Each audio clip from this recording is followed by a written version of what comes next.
Assalamualaikum warahmatullahi wabarakatuh.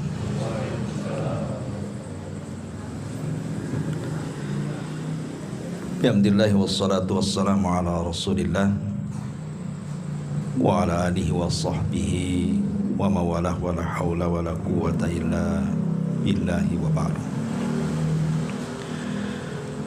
Alhamdulillah, di malam hari ini kembali kita bisa duduk di tempat ini.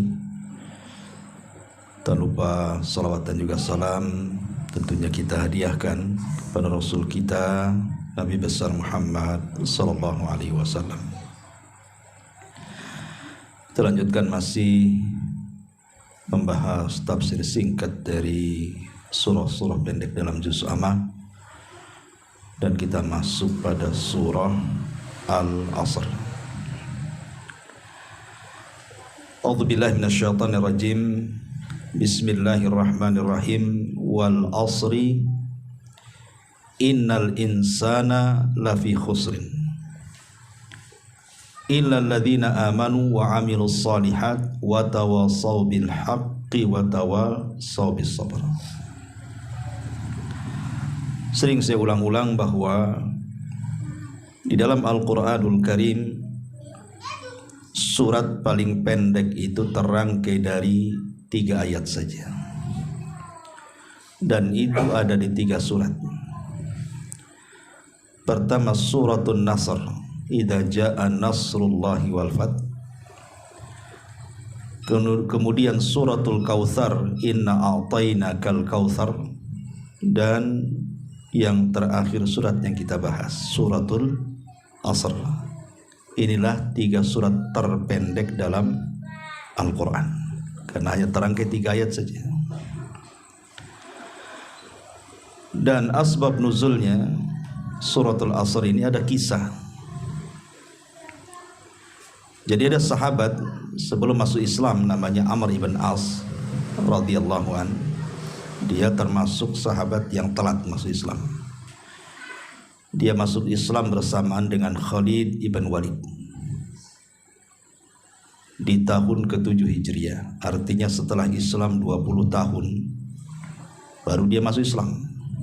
Padahal dia sekelas dengan Abu Bakar, Umar, Utsman, hidup di zaman itu.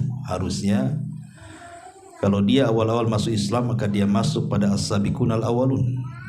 Tapi memang hidayah itu milik Allah. Ketika teman-temannya masuk ke dalam Islam di periode awal Mekah, justru dia pula yang menjadi musuh Nabi. Tetapi belakangan setelah Rasul hijrah dan Islam sudah berdiri 7 tahun di kota Madinah, baru kemudian dia datang bersama Khalid ibn Walid masuk Islam. Jadi Amr ibn As ini satu hari dia berziarah ke Bani Hanifah, ke rumahnya si nabi palsu namanya Musailamah Al-Kadzab. Lah kebetulan Musailamah Al-Kadzab itu tahu bahwa rumahnya Amr ibn As dengan Rasul itu kan tidak jauh. Artinya Amr ibn As paham tentang Nabi sallallahu alaihi wasallam. Jadi Musailamah Al-Kadzab ini mulai berbincang dengan Amr ibn As soal wahyu yang didengar oleh Amr ibn As dari Nabi sallallahu alaihi wasallam. Karena walaupun dia musyrik, orang-orang musyrik Arab itu kan terbiasa menghafal syair, karena mereka menganggap Quran itu syair. Jadi sebagian surat-surat pendek mereka hafal. Jadi Musailamah Al-Kadzab ini bertanya, apa yang terakhir kau dengar dari si Muhammad itu? Maka Amr ibn As menceritakan bahwa yang terakhir aku dengar dari mulut dia itu adalah surah Al-Asr.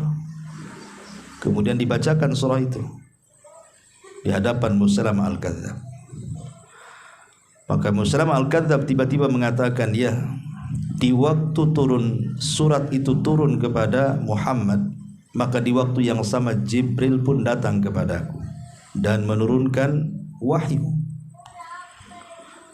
Jadi Amr ibn As ini bertanya kepada Musailamah Al-Kadzab, apa wahyu yang diturunkan Jibril kepadamu? Katanya. Maka Musailamah Al-Kadzdzab membacakan suratul Wabar. Al-wabaru wa ma adraka mal wabaru lahu udhunani was sadru. Wabar, tahukah wabar? Itulah binatang yang punya dua kuping dan dada yang membusung katanya. Wabar ini semacam kucing gitu. Binatang yang berbulu katanya. Jadi Amr ibn As ini mengatakan, wallahi demi Allah, innaka ta'lam wa inni a'lam annaka kadhib. Dia mengatakan apa? Wahai Musailamah Al-Kadzdzab, innaka la ta'lam, sesungguhnya menguatkan gitu. Oh, kamu benar Muhammad yang salah gitu ya. Ini enggak, malah mendustakan wahyunya si nabi palsu itu Musailamah Al-Kadzdzab itu. Aku tahu bahwa engkau ini pendusta katanya. Karena orang Arab itu di atas kemusyrikan mereka, dusta itu aib bagi mereka. Walaupun orang-orang musyrik itu menyembah berhala, tapi pantang untuk berdusta, gitu maksudnya. Ma'asyiral muslimin wal muslimat rahimani wa rahimakumullah. Taib. Di sini Allah Subhanahu wa taala menurunkan suratul Asr. Suratul Asr ini surat yang paling disukai sahabat. Ya kita suka juga, ada pendek masalahnya. Makanya kalau sholat asik wal asri kayaknya lam yakunil itu kepanjangan katanya. Maksudnya para sahabat menyukai suratul Asr ini karena suratul Asr ini tergabung seluruh agama. Isi agama Islam itu semua ada dalam suratul Asr. Makanya kata Imam Syafi'i rahimahullahu ta'ala mengatakan, lau ma anzalallahu illa hadhihi surah lakafathum. Kalau Allah tidak menurunkan Quran kecuali surat ini saja cukup katanya. Karena terkandung semua isi agama. Makanya sahabat suka dengan surat ini. Saking sukanya dengan surat ini para sahabat ini, kalau mereka ngobrol sesama mereka, entah di warung kopi mungkin bahasa kitanya, atau di masjid, 2-3 orang ngobrol gitu ya. Nanti setelah selesai obrolan itu, sebelum mereka berpisah, maka satu di antara mereka akan membacakan surat ini dan mengatakan, tunggu dulu, jangan bubar dulu.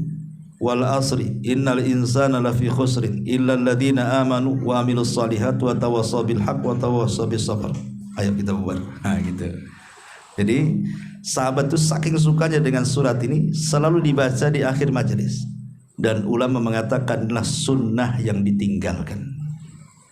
Sunnah sahabat yang ditinggalkan oleh kita. Karena saya tidak pernah mendengar ada orang habis ngobrol kumpul-kumpul baca wal asri gitu. Kalau kita baca itu disangka salah baca. Di masjid lah baca Quran katanya. Padahal itu sunnah. Yang disunnahkan selain doa kafaratul majlis adalah membaca suratul Asr. Ya. Ma'asyiral muslimin yang dimuliakan Allah Azza wa Jalla, baik kita masuk pada tafsir singkatnya. Allah Subhanahu wa taala mengatakan wal asri, demi asr. Apa itu asr? Ada yang mentafsirkan al-asr di sini artinya waktu asar. Wal asri artinya demi waktu asar. Dan Al-Quran tidak pernah menyebut waktu solat kecuali 3. Pertama wal fajri, demi waktu fajar. Di situ ada solat subuh, solat fajar.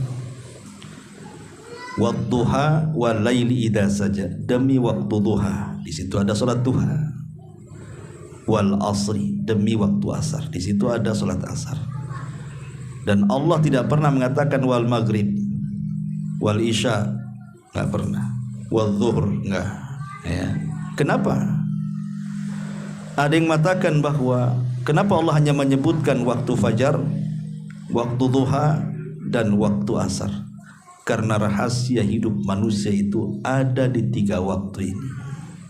Makanya disebutkan 3 saja. Tapi ada juga yang mengatakan wal asri, artinya asar di sini generasi. Jadi asru sahabah, ya generasi waktu sahabat. asri Syafi'i, ya, generasi waktu Syafi'i, dan begitu seterusnya. Tapi ada juga yang mengatakan asr itu artinya mulai daripada kita hidup sampai kita wafat itu disebut asr. Taib. Tapi intinya bahwa asr itu bicara waktu. Itu inti daripada kenapa Allah Subhanahu wa taala menyebut kalimat asr. Artinya Allah Subhanahu wa taala ingin bersumpah dengan waktu. Dan di dalam Al-Qur'anul Karim paling banyak Allah Subhanahu wa taala itu bersumpah dengan waktu. Seperti yang tadi saya sebutkan, wal fajri, waktu fajar, wad duha, waktu duha, wal laili, waktu malam, wan nahari, waktu siang. Hampir Quran itu lebih banyak bersumpah dengan waktu dibandingkan dengan makhluknya yang lain. Kenapa? Karena waktu ini sangat istimewa di hadapan Allah, dan manusia berjalan dengan waktu, dan waktu ini akan dipertanggungjawabkan di hadapan Allah. Makanya Rasul mengatakan, la tazulu qadama 'abdin hatta yus'al an arba'. Tidak mungkin bergeser kaki anak Adam sampai ditanya 4 perkara. Semua bicara waktu. Pertama, an umrihi fi ma'afna, tentang umurnya, kemana kau habiskan. Wa an syababihi fi ma'abla, waktu mudamu kemana kau lampiaskan. Wa an ilmihi fi ma'amila fi, tentang ilmumu sudahkah diamalkan. Wa an malihi min aina iktasabahu wa fi ma'anfaqahu, tentang harta dari mana kau dapat, kemana kau belanjakan. Ini empat-empatnya butuh waktu. Umur, waktu. Masa muda, waktu. Mencari ilmu dan mengamalkan, butuh waktu. Mencari harta dan membelanjakan, butuh waktu. Semua akan ditanya. Makanya karena waktu ini akan ditanya, orang yang berakal tidak mungkin menyia-nyiakan waktu. Orang yang berakal itu tidak mungkin menyia-nyiakan waktu. Sekarang jam berapa? Jam 9 kurang. Ya. Alhamdulillah antum bisa hadir di sini dan mengaji suratul Asr. Tapi di waktu yang sama di luar sana, boleh jadi saudara-saudara kita sedang mabuk, sedang narkoba, di tempat-tempat diskotik, sedang bermaksiat kepada Allah Azza wa Jalla, sedang berzina dan begitu seterusnya. Padahal waktunya sama. Kita di sini ngaji, di luar sana ada saudara kita yang sedang bermaksiat kan? Siapa yang beruntung? Kita yang beruntung di sini. Karena orang yang berakal itu tidak mungkin menyia-nyiakan waktu. Waktu tetap waktu. Tapi ada orang yang berakal, ada orang yang tidak berakal. Orang yang berakal pasti akan memanfaatkan waktu. Dan orang yang tidak berakal, dia tidak peduli dengan waktunya. Makanya kalau kita lihat orang-orang barat, ikhwan, ya. Orang-orang barat itu mereka sampai membuat teori tentang waktu. Dan mereka mengatakan bahwa rahasia suksesnya manusia itu ada pada waktu, sebagaimana rahasia bangkrutnya orang itu ada pada waktu. Jadi waktu itu rahasia sukses dan rahasia bangkrut. Itu orang barat. Mereka sampai membuat manajemen waktu kan. Karena bagi mereka waktu itu rahasia dua-duanya tuh. Orang bisa rugi gara-gara waktu, orang bisa beruntung gara-gara waktu. Sehingga orang-orang barat itu, supaya waktu mereka itu sangat bermanfaat, sampai mereka menghitung waktu itu dengan uang. Umpamanya 1 jam per menitnya kalau diuangkan itu berapa? Itu orang barat. Ya. Umpamanya 1 menitnya ini 1 juta. Kali 1 jam berapa juta? Sehingga kalau seandainya 1 jam ini hilang, maka hilanglah sekian juta. Itu orang barat. Ya. Manajemen waktunya sampai demikian. Mereka sampai mengibaratkan detik dan menit itu ibarat uang, supaya mereka tahu kerugiannya. Sampai sedetail itu orang-orang itu, karena mereka paham bahwa rahasia berhasilnya orang dan rahasia tidak berhasilnya orang itu ada pada waktu. Sebab kalau tidak ada waktu, tidak ada ulama. Kalau tidak ada waktu, tidak ada pengusaha. Kalau tidak ada waktu, tidak ada orang-orang cerdas sekelas profesor dan penemu. Waktu inilah yang menjadikan orang jadi ulama. Ketika kemudian orang ini memanfaatkan waktu-waktunya yang berjalan dengan cara belajar agama, menghafal Quran, menghafal hadis, kemudian memahaminya, kemudian dengan berjalannya waktu cerdas, jadi dia ulama. Kan itu. Atau mungkin dia siang malam dia bekerja, akhirnya dengan berjalannya waktu jadi dia pengusaha. Atau dia sekolah, dia manfaatkan sekolah, akhirnya lama-lama cerdas jadi penemu, jadi profesor dia. Artinya waktu itulah yang menjadikan keberhasilan seseorang. Karena kalau tidak ada waktu, tidak ada manusia yang sukses di dunia ini. Tidak dalam agama, tidak dalam dunia. Itulah rahasia waktu.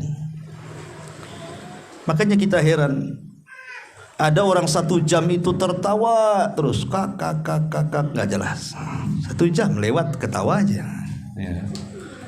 Ada orang 1 jam itu nangis terus, habislah 1 jam itu nangis.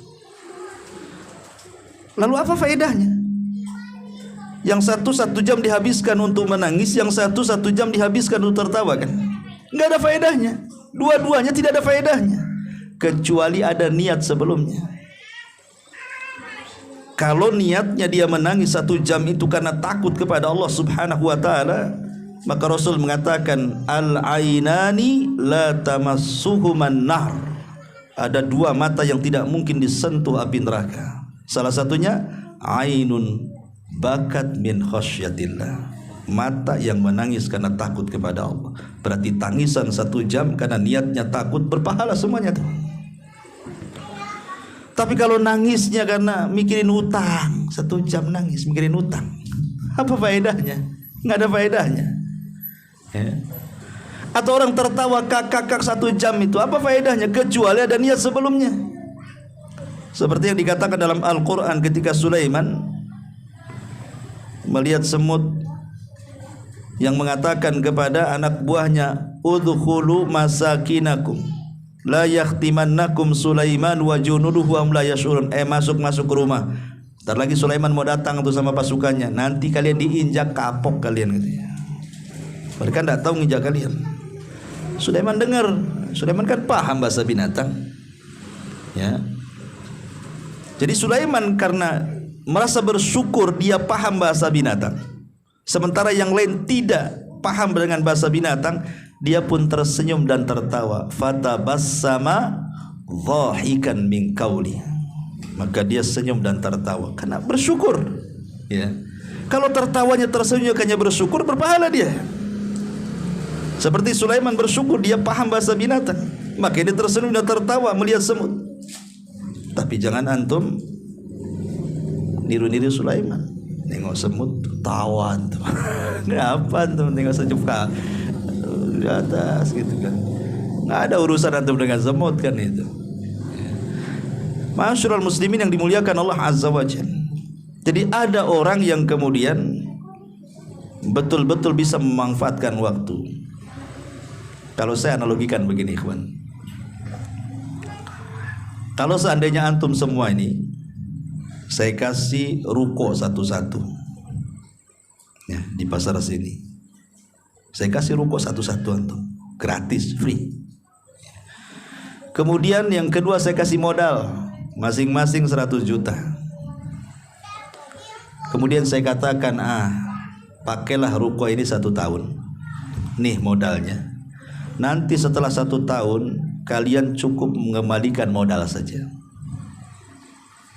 Kemudian di antara antum ada yang betul-betul siang malam memanfaatkan ruko itu.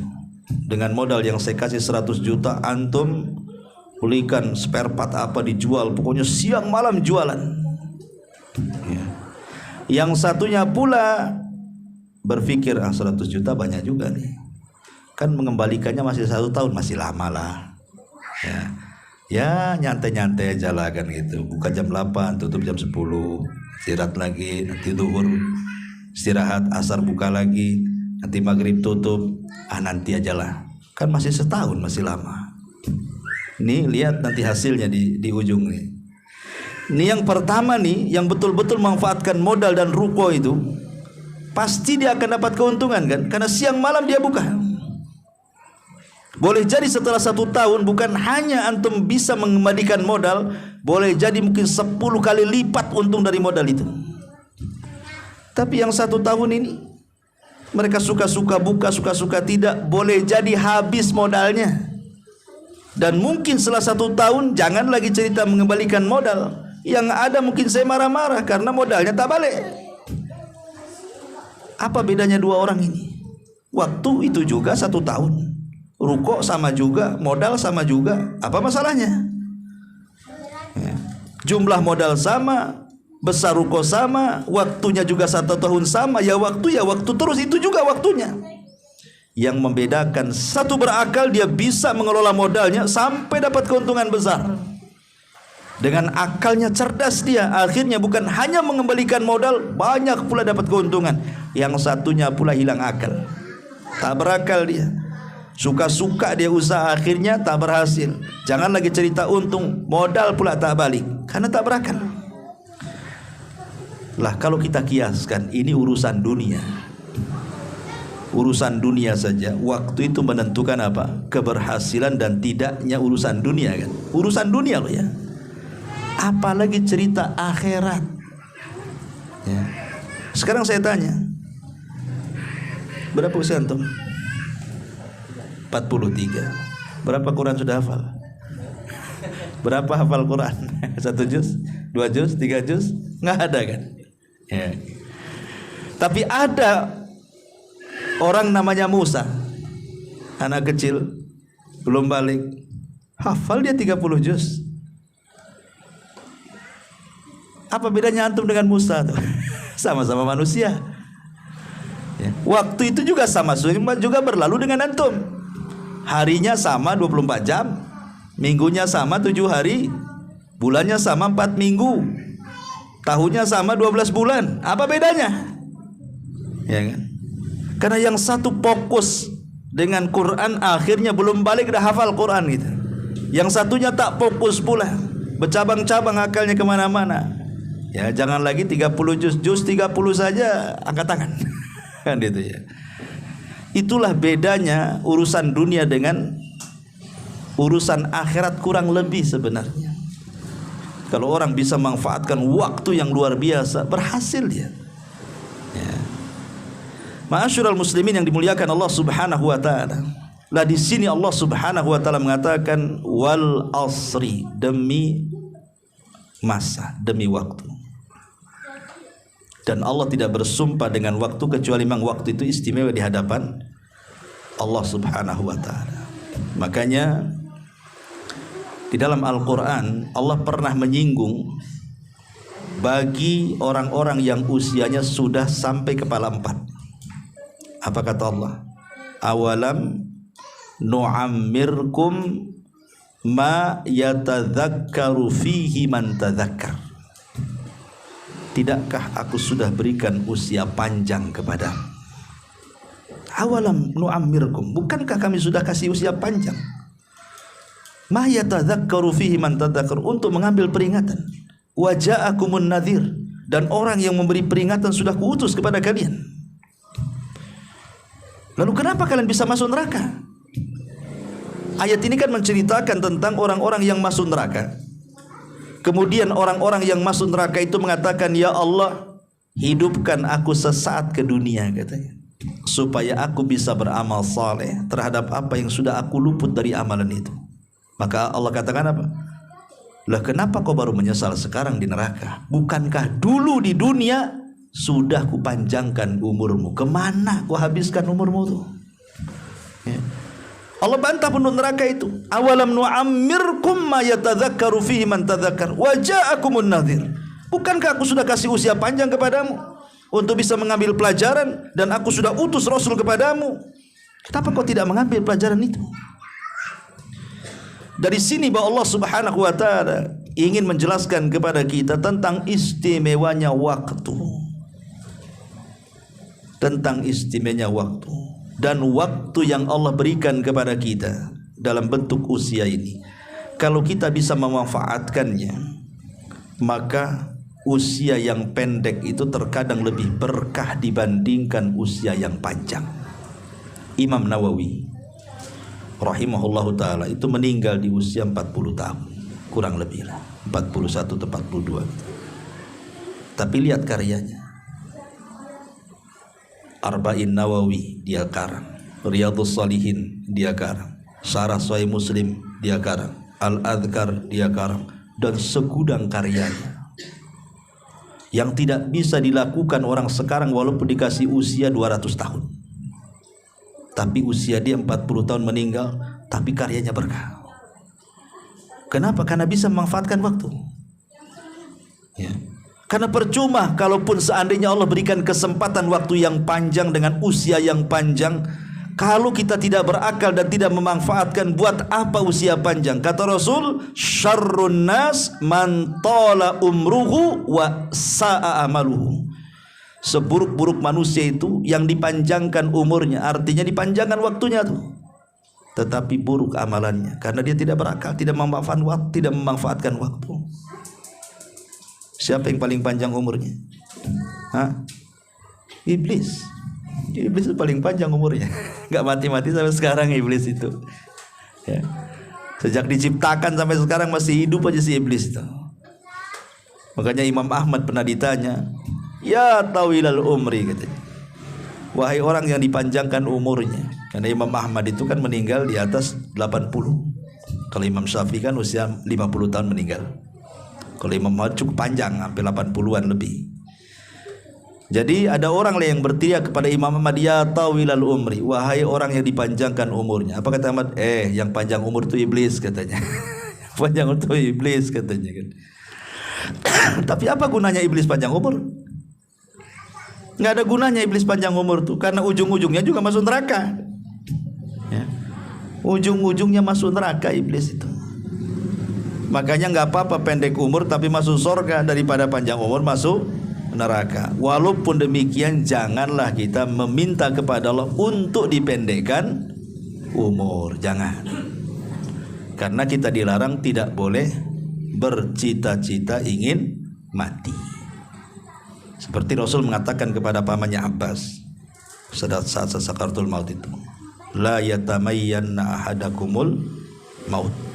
Tidak boleh seseorang itu berangan-angan dengan kematian. Kenapa? Fala allahu muhsinan fayazdadu khaira au musian fayasta'tib. Boleh jadi kalau seandainya Allah panjangkan umurnya adalah kesempatan menambah pahala. Tapi kalau Allah takdirkan kita ini ahli maksiat, ada pula kesempatan untuk bertobat. Ya, makanya manfaatkan waktu sebaik mungkin. Wal asri, demi waktu, innal insana lafi khusrin. Sesungguhnya manusia itu di dalam kerugian. Ketika Allah Subhanahu wa taala cerita tentang hidayah, Allah tidak mengatakan di dalam hidayah, tapi di atas hidayah. Allah mengatakan alif lam mim dzalikal kitabul la raiba fihi hudan lil muttaqin. Gimana ayatnya? Dalam ayat yang lain, ala hudan mir rabbihim, ala hudam mir rabbihim, di atas petunjuk dari Rabbnya. Tetapi ketika Allah bicara soal kerugian, Allah katakan innal insana lafi, sesungguhnya manusia di dalam, bukan di atas, di dalam kerugian. Apa beda di atas dengan di dalam? Kalau di atas itu di luar, antum di atas rumah berarti antum di genteng, antum di dalam rumah berarti di dalamnya. Ya, maknanya ketika manusia itu di dalam kerugian, berarti kita tidak bisa keluar dari kerugian itu, karena di dalam kerugian itu. Ya. Kalau di luar kerugian tuh masih bisa lah kan begitu. Kita di atas genteng masih bisa kita keluar dari genteng, memang sudah di luar kan itu. Tapi kalau dalam rumah dikunci semuanya, dari mana kita keluar? Berarti asal manusia itu di dalam kerugian itu, tidak bisa keluar dari kerugian itu. Tetapi Allah Subhanahu wa ta'ala berikan 4 solusi. Kalau engkau ingin keluar dari kerugian itu, lakukan 4 perkara. Illal ladzina amanu 1, wa amilus salihat 2, wa tawassaw bil haq 3, wa tawassaw bis sabri 4. Kalau kita bisa melakukan 4 perkara, kita keluar dalam lingkup kerugian itu. Wal asri innal insana lafi khusrin illal ladzina amanu, kecuali orang-orang yang beriman. Perhatikan ayat ini.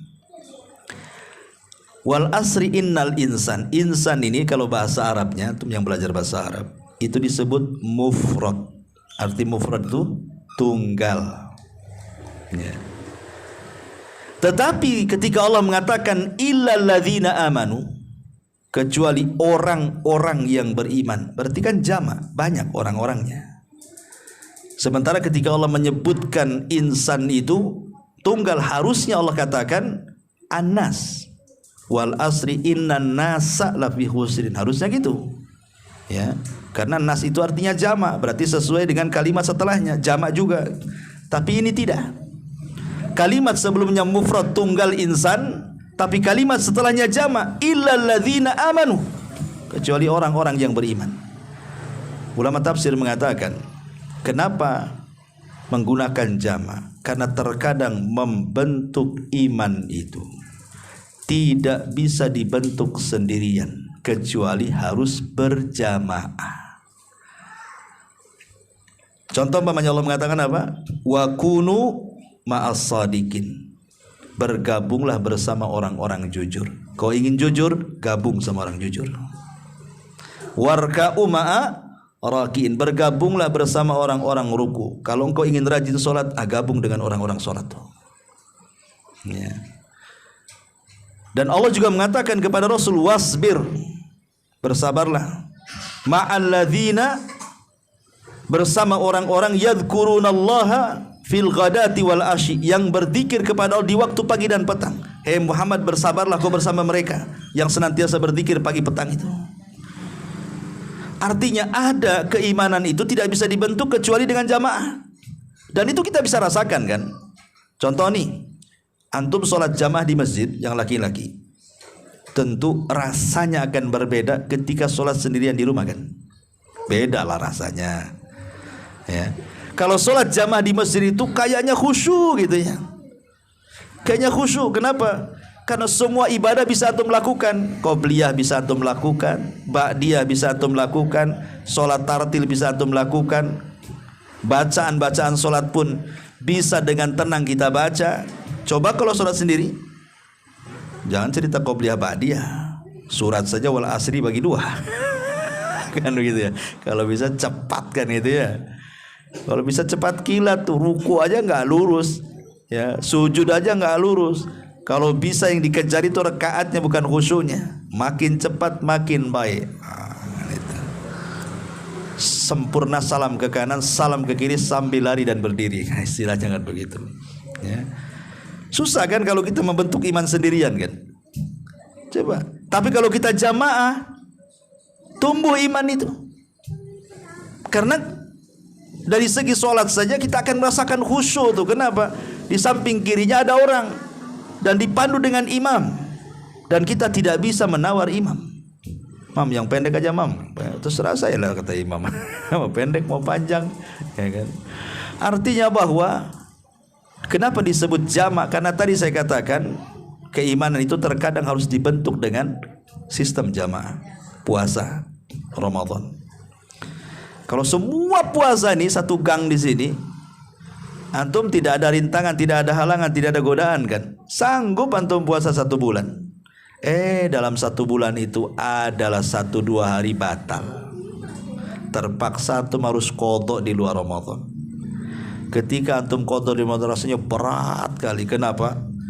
Godaannya banyak. Tentar lewat es cincau, tentar lewat es doger, tentar lewat lagi tung bakso. Aduh.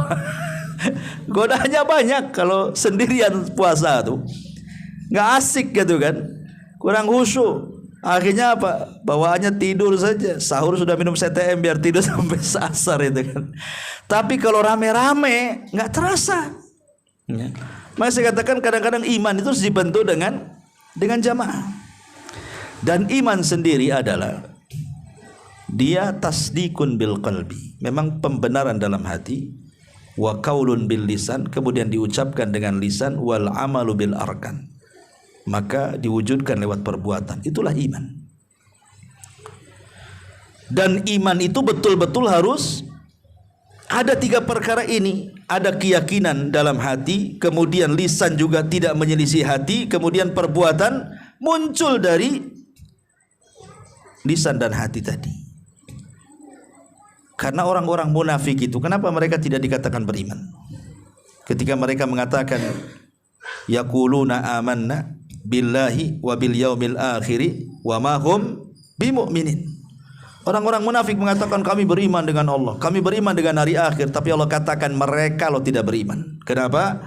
Karena orang-orang munafik itu antara hati dan lisan itu tidak sama.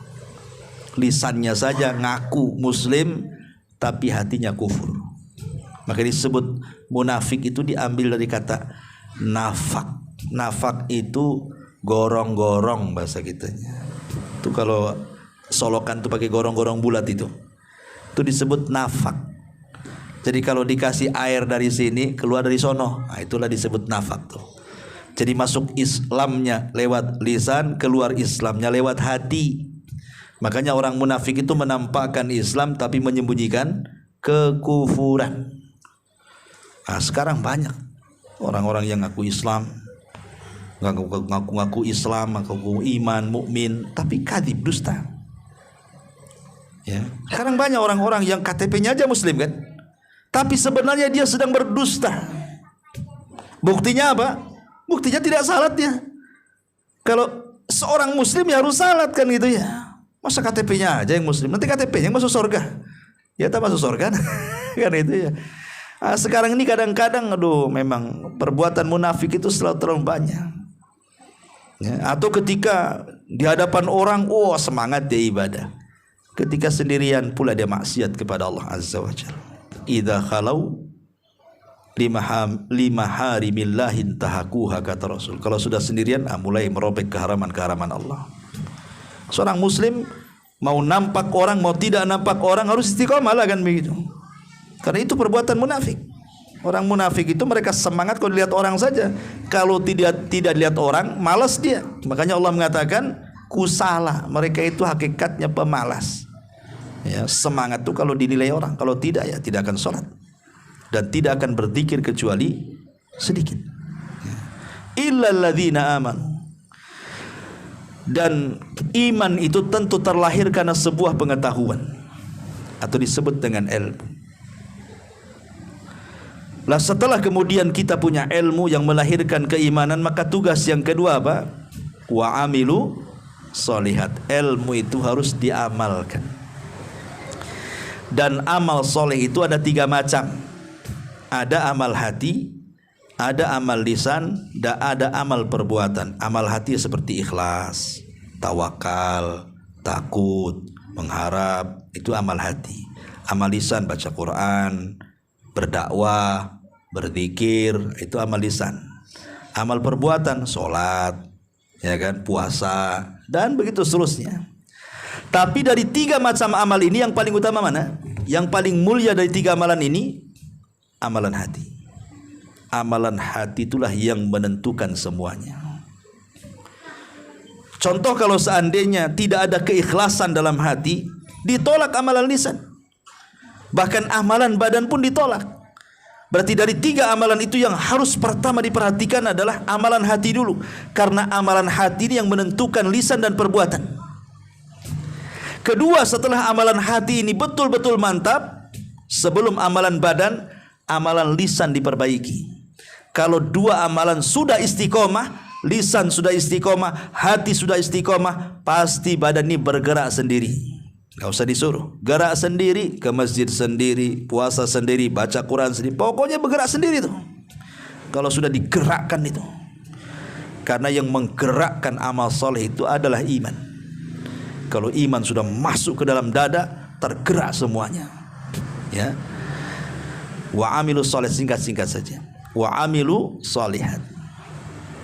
Dan disebut soleh itu artinya karena dia bisa menggabungkan antara hablum minallah wa hablun minan nas. Kalau hanya hablum minallah saja belum dikatakan soleh. Solat memang iya rajin, puasa baca Quran oke. Pokoknya kalau ibadah top, tapi lisannya masih mengeluarkan kata-kata yang menyakiti orang. Ya, tangannya masih nyolong. Ya, dikatakan soleh? Tidak. Oke dia baik, masya Allah lembut orangnya, suka nolong, ya, tak sholat pula dia. Soleh? Tidak. Berarti soleh itu mengumpulkan dua perkara kan? Hak kepada Allah dan hak kepada hamba, baru orang itu disebut soleh. Makanya ketika Rasul bicara soal kalau kita punya anak gadis, kemudian dilamar anak muda, apa kata Rasul? Idza ja'akum man tardawna dinahu wa khuluquhu fazawijuhu. Kalau ada anak muda melamar gadis kita, top agamanya, top akhlaknya, kawinkan. Kalau tidak rusak anakmu. Baik agama dan baik akhlak. Baik agama hubungan dia dengan Allah, baik akhlak hubungan dia dengan manusia, berarti calonnya soleh. Nah gitu maksudnya ya. Nah, itulah amal soleh namanya. Lah, dua perkara ini memperbaiki kita, memperbaiki kita sendiri. Kemudian yang ketiga dan yang keempat memperbaiki orang. Watawasau bil haqqi watawasau bil sabr. Watawasau bil haq artinya berdakwah, sampaikan kebenaran. Setelah kita punya pengetahuan, kemudian pengetahuan itu kita amalkan, mulai ajak orang. Jangan dikonsumsi sendiri pengetahuan dan amal itu. Ajak orang juga supaya baik sama-sama. Minimalnya yang paling dekat ya ajak istri, ajak suami, ajak anak, ajak orang tua. Ku anfusakum wa ahlikum nara. Jaga diri kalian dan keluarga kalian dulu. Baru ke tetangga, baru ke yang lain kan gitu. Kemudian yang terakhir watawasau bis sabr. Baru sabar. Sabar ini mencakup tiga. Belajar sabar, mengamalkan ilmu sabar, berdakwah juga harus sabar. Ya. Dan sabar ini ada tiga tingkatan. Pertama, sabar di atas ketaatan. Yang kedua, sabar saat meninggalkan kemaksiatan. Yang ketiga, sabar saat menghadapi qada dan qadar. Dan yang paling tinggi adalah sabar menjalankan ketaatan. Kenapa? Karena harus ada mujahadah. Ada sungguh-sungguh melawan hawa nafsu. Ya. Sebab kalau sabar meninggalkan maksiat itu belum tentu karena Allah. Tapi kalau sabar dalam rangka ketaatan dipastikan karena Allah dia. Tapi kalau sabar meninggalkan maksiat belum tentu karena Allah. Kenapa kau tak mabuk? Ya kan? Kenapa kau tak zina? Dokter bilang kena AIDS saya katanya. Takut mati saya. Nah, karena dokter kan itu ya. Jadi tingkatannya nomor 2 dia kalau sabar meninggalkan maksiat itu. Yang paling tinggi sabar di atas ketaatan. Karena tidak mungkin orang itu sabar sholat kecuali karena Allah. Kalau karena manusia nggak akan sabar sholatnya, pasti akan kilat khusus. Ya kan? Makanya diletakkan di tingkat yang paling tinggi itu sabar karena Allah. Baru yang kedua sabar dalam rangka meninggalkan maksiat. Yang terakhir baru sabar ketika menghadapi qada dan qadar. Dan sabar menghadapi qada dan qadar itu manusia terbagi menjadi 4. Satu, ada yang tidak terima. Karena orang itu kadang-kadang senang kalau ditimpa nikmat, pusing ketika ditimpa musibah. Ketika ditimpa musibah inilah orang tidak sabar ketika menghadapi qada dan qadar. Akhirnya yang golongan yang pertama ini tasahud, enggak ikhlas hatinya, lisannya muring-muring. Kadang-kadang mencela Allah, kadang-kadang mencela orang. Nah, ini seburuk-buruk orang. Yang kedua, lisan memang diam, tapi hati tak terima, gondok gitu ya, nyesel, sakit ya.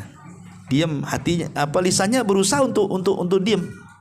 Tapi jangan coba-coba diajak ngobrol, keluar semua nanti. Tapi itu kan kelompok yang kedua, oke lah di bawahnya. Yang ketiga ikhlas dan redho. Ya sudahlah, mau diapakan lagi. Hidup saya sudah seperti ini, sudah saya usaha juga masih juga ndak gulung-gulung tikar terus, ya. Atau sakit sudah berusaha berobat juga tak sembuh-sembuh, ya sudahlah, saya ikhlas, redho. Dan yang terakhir tentu yang paling baik menggabungkan sabar dan syukur. Bukan hanya ikhlas, bukan hanya ridho, tapi dia bisa mengucapkan alhamdulillah. Bukan mengucap alhamdulillah dari musibah dia, bukan. Ya, tapi mengucap alhamdulillah itu maksudnya karena masih ada nikmat yang melekat di badannya. Seperti Urwah bin Zubair ketika diamputasi kakinya, dia mengucapkan apa? Alhamdulillah. Urwah, kakimu lo sudah nggak ada. Alhamdulillah. Kenapa? Allah kasih 4 anggota badan, 2 tangan 2 kaki. Kalau satu hilang masih ada 3. Nah gitu maksudnya. Di waktu yang sama Urwah, anakmu meninggal loh. Pas dipotong tuh kakinya, kabar anaknya meninggal. 2 musibah berturut-turut tuh. Alhamdulillah kata Urwah. Anakmu meninggal Urwah. Alhamdulillah. Kenapa kau mengucap alhamdulillah? Anakku lo 7. Kalau mati 1 tinggal 6, selesai. Nah gitu maksudnya ya. Kita ini udah muring-muring tuh, hilang dompet tuh kayak kiamat tuh. Padahal rumahnya gak hilang. Nah, jadi kalau orang bisa ikhlas, bisa ridho, plus syukur, mengucap alhamdulillah, ini tingkatan tinggi menghadapi qada dan qadar itu. Ya. Wallahu alam nih, sudah jam 9, kita singkat-singkat saja. Mudah-mudahan ada manfaatnya. Subhanakallahumma bihamdika asyhadu an la ilaha illa anta astaghfiruka wa atubu ilaik. Allahu ta'ala. Assalamualaikum warahmatullahi wabarakatuh.